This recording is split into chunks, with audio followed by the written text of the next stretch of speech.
morning, Kuya. Narito na ang mga hataw na balita. Buwan ng makapusa at pondo ng pamahalaan, tinatayang aabot sa 449 million pounds o 32.2 billion pesos ang ibabawas sa pondo para sa edukasyon ng mga college students sa United Kingdom. Kung kaya't inaasahan na magbubunga ito ng pagbabawas ng mga guro at kursong pagpipilian ng mga estudyante. Pinayuhan naman ng pamahalaan ng mga universidad na maghanap ng alternatibong pagkukunan ng pondo. Sa kasalukuyan ay pinag-aaralan na ang posibilidad na pagtataas ng matrikula na nasa 3,000 pounds o 218,000 pesos kada taon.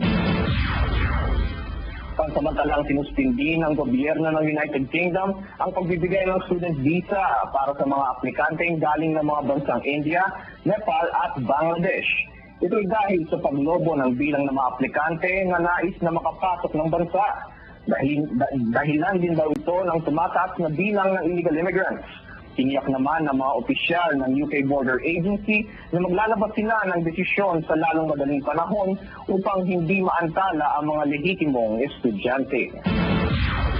Sa Ireland, nagbabala ang mga bus drivers biyaheng Belfast, Northern Ireland na kung hindi matitigil ang walang habat na pambabato sa mga bus, ay ititigil nila ang serbisyo sa mga apektadong lugar. Ito ay para na rin sa kaligtasan ng mga pasahero at driver na nakararanas ng takot sa walang kadahilan ng pag-atake sa mga pampublikong sasakyan sa Northern Ireland.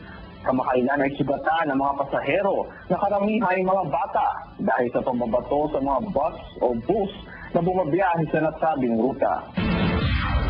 Sa Spain, kasalukuyang nakararanas ng matinding pagulan ng yelo ang syudad ng Madrid at Guadalajara. Ayon sa State Agency of Meteorology, ang aabot ng hanggang -5 degrees Celsius ang lamig sa mga susunod pang mga araw. Ang snowstorm na ito ay inaasahang magdadala ng matinding suliranin sa mga mamamayan, pangunahin na sa transportasyon. Dahil dito, naglabas na ang Ministry for Development ng Special Task Force na magmamantingay ng mga kalsada, rilis ng tren at paliparan. Mga illegal immigrants sa Italia, abot-abot ang pasasalamat sa gobyerno sa napakagandang regalong kanilang tinanggap para sa taong 2010. May hataw na balita.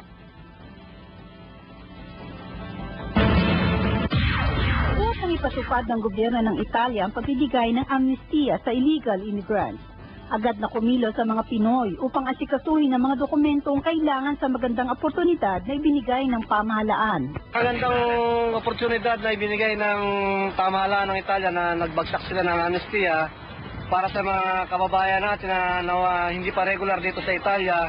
Ilan lamang sa mga benepisyong maibibigay ng amnestiyang ito ay libreng pagpapagamot at tsansa makapagtrabaho sa malalaking establishmentong kagaya ng mga hotel at pabrika kung saan may mataas na sahod ang mga empleyado. Makakatulong ng malaki na makakita agad ng trabaho. Pag nagpa-opera ka, basta regular ka at ayos lahat ng papers mo, libre lahat. Sa pamamagitan ng amnestiyang ito ay magkakaroon ng kapanatagan ng kalooban ang mga manggagawang Pinoy na kumakayod araw-araw na hindi mangangambang mahuli ng mga otoridad at ma-deport pabalik sa Pilipinas. Mula sa Rome, Italy, Edith Artates para sa UNTV News Worldwide.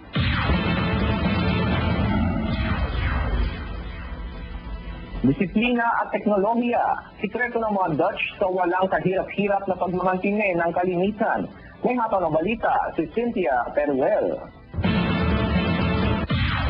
Ang Netherlands o lalong kilala sa tawag na Holland ay isa sa pinakamalinis na bansa sa Europa. Dito ay pinatutupad ang pagre-recycle ng mga basurang hindi nabubulok at proper disposal ng mga chemical waste. Ang pagkolekta ng basura ay may sistematikong pamamaraan na hindi kailangang hawakan pa ng mga kolektor. Ito ay naisasagawa sa pamamagitan ng robotic na truck na kinokontrol ng driver. Will it bus?